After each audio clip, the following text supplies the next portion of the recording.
So I decided to just choose to support healthcare professionals in the way I had been doing, which is through stress reduction and wellness.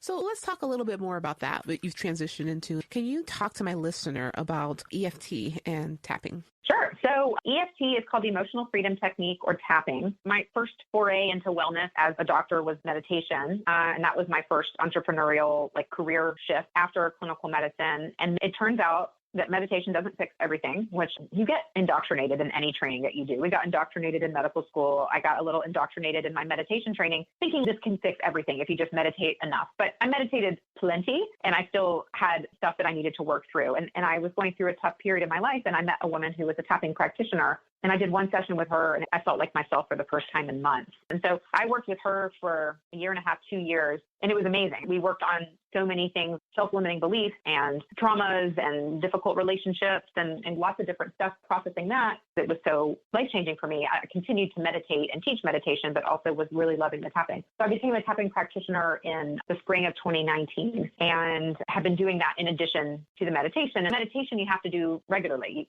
The practice feels good and it's easy and you get benefits quickly, but if you don't do the practice, you don't get the benefits.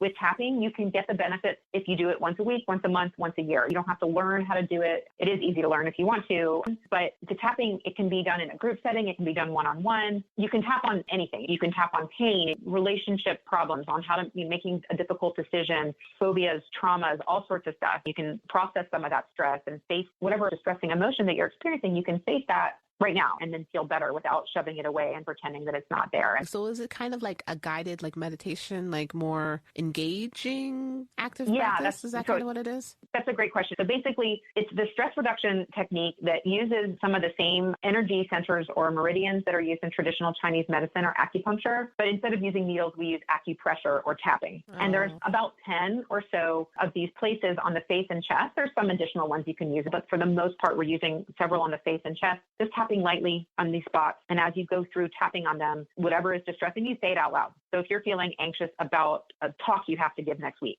you'd be like, I'm anxious. As you're going through the point, you say, I'm anxious. I'm so anxious. I'm anxious about this presentation. I'm anxious that I'm going to mess up. I'm anxious that there's people watching me who can make big decisions about my career. And you're saying the negative stuff over and over again, which we're not really used to in our society, in our wellness world. We're used to being like, oh, affirmations and positivity and don't feel bad. Put your energy on the positive, which I agree with a lot of it. But we're all humans and we all have emotions that are distressing. And we don't necessarily always have a way to process it. And people say, sit with the emotion, just sit with it. But no one tells us how.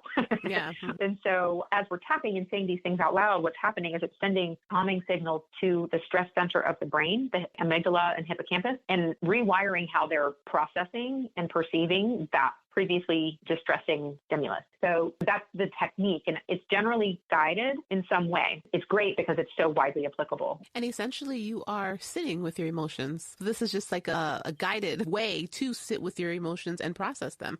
For us, by us, and just for us, this is hope.